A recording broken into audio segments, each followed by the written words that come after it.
नमस्कार, मी सिद्धी. मी 1 महिना झाला सुपर ब्रेन डेव्हलपमेंट हा क्लास जॉईन केला आहे. क्लासला जॉईन व्हायचे कारण की माझं कोणत्याही गोष्टीत एकाग्रतेने लक्ष लागायचं नाही आणि मी जास्त वेळ टी व्ही मोबाईल पाहायचे. टी व्ही पाहिल्याने मोबाईल पाहिल्याने त्याचा रिफ्लेक्ट आपल्या आयुष्यावर पडतो.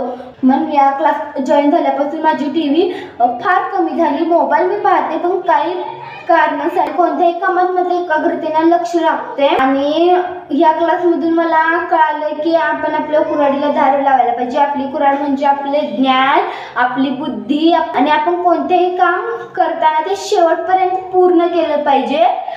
आणि इमोशन्स बाबत म्हणजे मी खूप इमोशनल राहायचे. त्याच्याबाबत काय करायला पाहिजे ते या क्लासमधून मला कळालं. सकाळच्या मॉर्निंग रिच्युअलमुळे माझ्यात दिवसभर एनर्जी राहायची. एकतर मी सकाळी लवकर उठायचे नाही. उठायचे म्हणजे 8-9ला ते उठायचे. पण आता मी ह्या क्लासला जॉईन झाल्यापासून 5:30ला उठते. ह्या क्लासमधले मॉर्निंग रिच्युअलचे जे सर घ्यायचे वर्कआउट ते मी सर्व करते. मी 7वीला आहे. 8वीचा पेपर घ्यायचे त्यामुळे मला अगोदर 28-27 मार्क पडायचे 45 पैकी. पण आता माझे मार्क वाढले आहेत. तर म्हणजे या क्लासमुळे माझ्या जीवनात बदल झाला आहे. हा क्लास सांगणारे म्हणजे मला ह्या क्लासची माहिती देणारे त्यांची मी खूप आभारी आहे. आणि ह्या क्लासमध्ये ज्यांनी शिकवले त्यांची मी खूप आभारी आहे.